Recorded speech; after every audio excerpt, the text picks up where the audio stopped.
After breakfast, we're going shopping. You need new clothes for your sister, replacing what you took. We'll also pick up your school uniform for next term, take better care of it this time. As Mitchell got ready for bed, he pondered his mother's words. Looking at his school trousers, he understood her frustration. One pocket was torn, the knee stained, and a hem undone. It had been a rough fight, and the other kid fared no better. He hung his clothes next to the green dress with the hoop skirt, kept in his wardrobe. His sister had it made specially for him, easy to put on, not so easy to take off. That's how she caught him. The next morning, Mitchell was relieved to hear his older sister wouldn't join them shopping, he'd go with his mother instead. Before we leave, I need to see how Jenny's clothes fit. Change into the leather skirt and let me check, Mum instructed. Mitchell pulled the leather miniskirt over his jeans and stood before his mother. No, you can't wear jeans under it. Take them off, she directed, adjusting the skirt's waistband. Can't he go to town in a skirt? Jenny pleaded, but Mum had no intention of letting him pass as a girl. Everyone would know he was a boy buying girls' clothes. After changing again into the dress he took from his sister, Mum inspected its fit. It doesn't hang right. Do you wear a bra when you wear Jenny's dress? Mitchell admitted he did, so Mum made him wear a bra under the dress to get the right fit. Once Mum was satisfied with how Jenny's size looked on Mitchell, he changed back into his own clothes, still wearing the bra. On the bus, Mitchell noticed a girl adjusting her bra straps and worried if his was visible. Are people behind me laughing at my bra straps? He fretted. By the time they reached the first shop, Mitchell was paranoid about being noticed. His bra showed through his shirt, but most people didn't seem to notice. Of course, the staff at La Senza would spot it, but they wouldn't say anything. Entering the lingerie shop, Mum handed Mitchell a roll of cash, instructing him to pick 3 pretty bras and 4 pairs of panties for his sister. He didn't need to try them on, but had to choose the right sizes. She made him change his selections a few times, spending nearly an hour browsing through the lingerie section.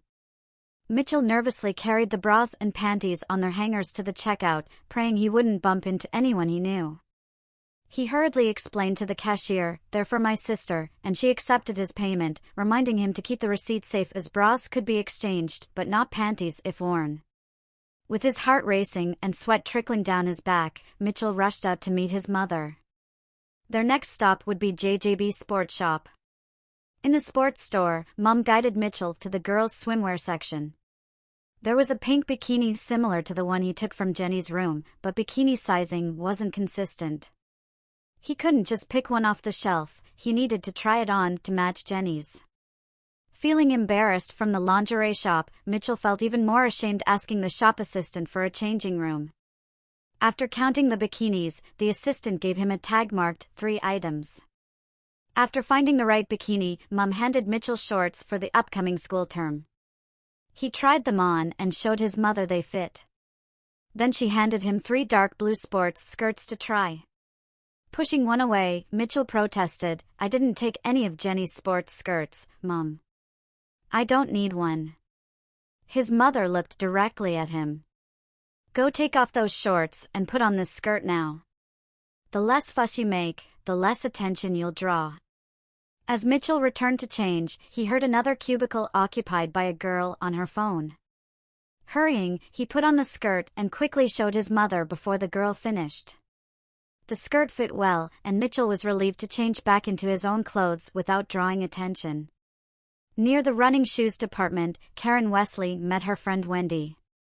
She couldn't believe the picture she received while trying on a swimsuit earlier. If only she hadn't been undressed when it came, she might have seen a boy from her class in a netball skirt. Keeping their distance, they watched as Mitchell Bryan approached the tills with a pink bikini, shorts, and a skirt. Mitchell and his mum headed to Marks & Spencer to pick out new school trousers and shirts. Each time, he had to show himself in the new item before changing. No one had bothered him in the sports shop, but a group of girls giggled uncontrollably when he wore boys' trousers and a shirt.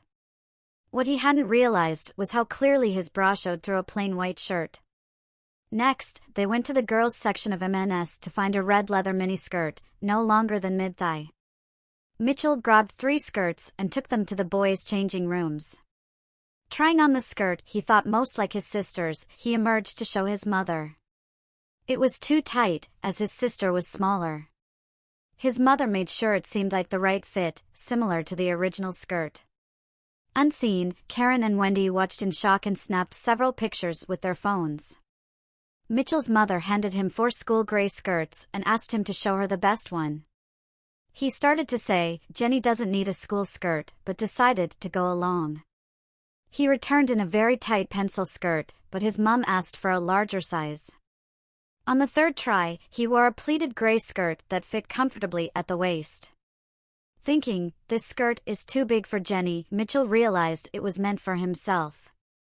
On the way to the checkout, his mother added girls' knee socks to the basket. Their last stop was Dorothy Perkins, where Jenny had bought her denim dress.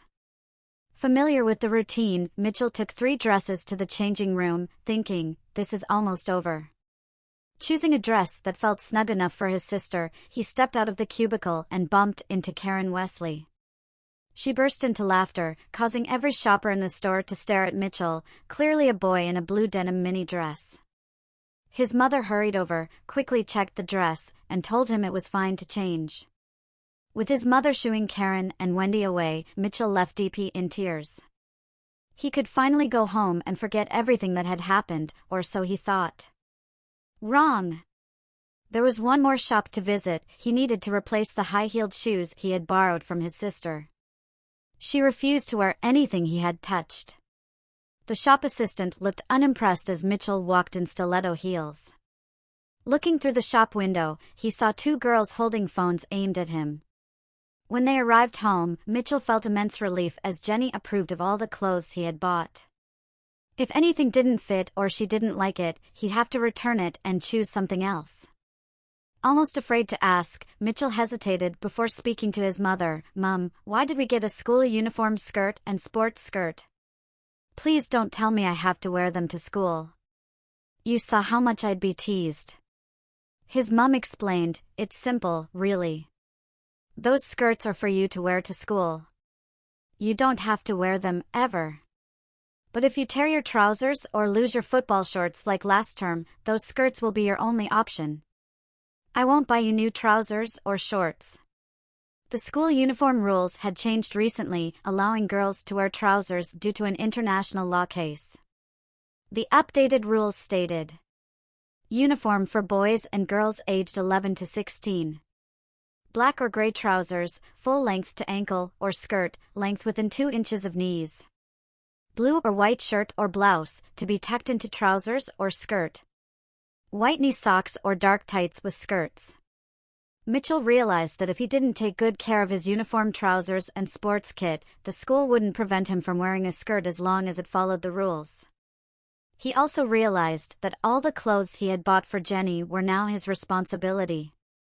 Along with the dress and the new girl's uniform, all the skirts, dresses, and underwear had to be stored in his wardrobe.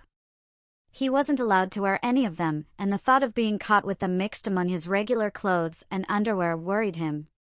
"That's not all," his mother added. "From now on, your father will only allow you to use his computer if you're wearing your school skirt and knee socks. He thinks this will stop you from inviting your friends over and using the PC late into the night." Mitchell's father had set a password on the computer and would only unlock it when Mitchell wore the skirt, ensuring his compliance with the new rule.